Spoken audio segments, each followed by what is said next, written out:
Bianzi nagsalita na tungkol sa status nila ni Edo. Naku po, aaminin na ni Bianzi ang buong katotohanan. Viewers, matutuwa kaya sa isisiwalat ni Bianzi. Ito ang pag-uusapan natin maya-maya lamang. Pakiusap patapusin ang video para malaman ang nilalaman nito, at kung bago ka pa lang sa aking YouTube channel, paki-subscribe para lagi kang updated sa video ng mga kalingap.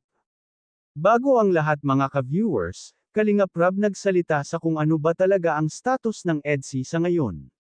Dito nga sa isang interview kay Kalingap Rab ay inamin nito na kung ano nga raw ang nakikita sa pinapalabas nila sa EDSI ay totoo na daw ito na nangyayari sa totoong buhay.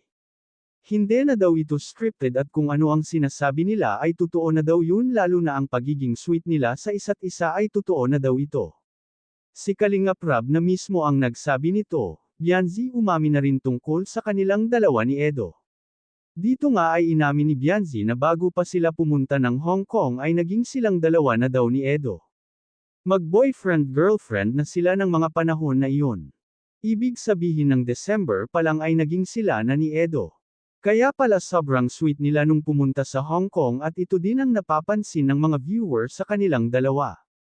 Kung sa bagay wala naman masama kung naging sila na nga, dahil binata at dalaga naman ang mga ito.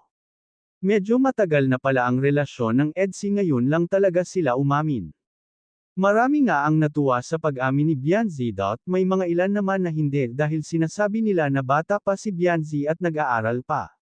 Dapat daw ay magtapos na muna sa pag-aaral, hindi pa naman mag-aasawa si Edo at Bianzi, dahil di ba nga sabi ni Edo pagtatapusin muna si Bianzi sa pag-aaral, dahil pangarap din naman ni Edo na makatapos si Bianzi bago harapin ang pag-aasawa.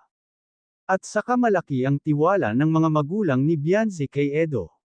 Kaya makatitiyak tayo na hindi ito gagawa ng hindi maganda, kahit si Kalingap Rab ay malaki ang tiwala kay Edo, kaya kampante ito pag si Edo ang kasama ni Bianzi, dahil buo ang tiwala niya kay Edo. Hanggang dito na lang ang update ko mga ka-viewers. Huwag natin kalimutan suportahan ang ama ng Kalingap na si Val Santos Matubang at ang kanyang anak na si Kalingap Rab at ang munting channel kong ito. Maraming salamat po. God bless sa inyong lahat.